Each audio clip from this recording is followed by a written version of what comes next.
अर्थशास्त्र के जनक किसको कहा जाता है? एडम स्मिथ को अर्थशास्त्र के जनक कहा जाता है, जिन्होंने बुक लिखी द वेल्थ ऑफ नेशन। इनको अर्थशास्त्र के जनक भी माना जाता है। आपको क्वेश्चन आ जाता है कि अर्थशास्त्र के जनक कौन है? Adam Smith.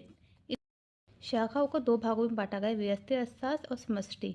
व्यष्टि में क्या होता है? जो व्यक्तिगत इकाई का के व्यवहार का अध्ययन किया जाता है, जैसे कोई परिवार हो जाए, उपभोक्ता हो जाए, इसका अध्ययन व्यष्टि अर्थशास्त्र में किया जाता है। समष्टि अर्थशास्त्र में क्या होता है? जो संपूर्ण समग्र अर्थव्यवस्था का अध्ययन करता है, जो इनके संपूर्ण व्यवहार का अध्ययन किया जाता है, उसे समष्टि अर्थशास्त्र कहा जाता है। राष्ट्रीय अंतर्राष्ट्रीय मदों को इसमें ही शामिल किया जाता है। क्वेश्चन आता है आपका, राष्ट्रीय अंतर्राष्ट्रीय मदों को किसमें शामिल किया जाता है? समष्टि अर्थशास्त्र में राष्ट्रीय अंतर्राष्ट्रीय मदों को शामिल किया जाता है। अर्थव्यवस्था के क्षेत्रक। पहला प्राथमिक क्षेत्र, जिसमें प्राकृतिक संसाधन जितने भी होते हैं इसको प्राथमिक क्षेत्र में लिया जाता है। प्राकृतिक संसाधनों के दोहन से संबंधित, जैसे कृषि हो गया, वानिकी हो गया, मत्स्य पालन, जैसे मछलियों को पालते हैं, जो पशुपालन हो गया, इससे किसमें आता है? प्राथमिक क्षेत्र के अंदर। द्वितीय क्षेत्र के अंदर कौन सा आता है?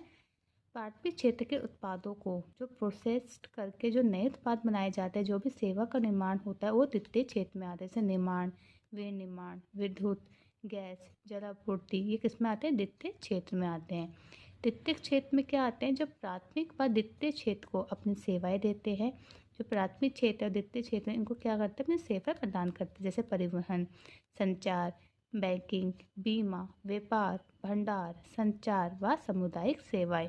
क्योंकि जब भी हमें कोई भी सामान आगे दूसरी जगह भिजवाना है तो हमें परिवहन की ज़रूरत पड़ती है। चतुर्थक क्षेत्र क्या है? शिक्षा, खोज, अनुसंधान से संबंधित जितनी भी एक्टिविटी होती है इसी के अंतर्गत की जाती है। जैसे रिसर्च और डेवलपमेंट जो किया जाता है वो इसी के अंदर आता है, फोर्थ वाले में।